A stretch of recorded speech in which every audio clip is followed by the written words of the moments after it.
अस्सलामुअलैकुम वरहमतुल्लाहि वबरकातुहू। मैं कामरान अली अनमोल फीड मिल रहीम यार ख़ान से आप सब दोस्तों से मुखातिब हूँ।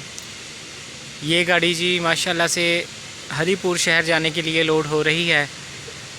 हरीपुर में हमारे मुअज़्ज़ज़ कस्टमर जनाब इब्रार साहब, उनका माशाल्लाह से ये माल गाड़ी पर लोड हो रहा है। अभी कुछ ही देर में तरक्की वंडा की ये गाड़ी माशाल्लाह से हरीपुर की तरफ रवाना हो जाएगी। हमारे यहाँ फ़ीड मिल में अल्हम्दुलिल्लाह से जी 8 इक़साम की फ़ीड तैयार की जाती है।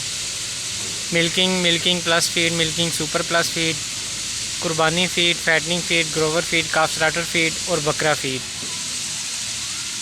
और ये तमाम फ़ीड अल्हम्दुलिल्लाह से जी साफ़ सुथरी और मेयारी अशिया से तैयार की जाती हैं ताकि जानवरों की सेहत में बेहतरी आ सके। इसके अलावा हमारे यहाँ फ़ीड मिल में अनमोल सुपर प्लस हाज़मा मसाला जानवरों के लिए तैयार किया जाता है, जिसमें 40 से ज़ायद अज्ज़ा कुदरती अज्ज़ा शामिल किए जाते हैं ताकि जानवरों के निज़ाम में बेहतरी आ सके। हमारा नारा जी किसान की तरक्की पाकिस्तान की तरक्की है।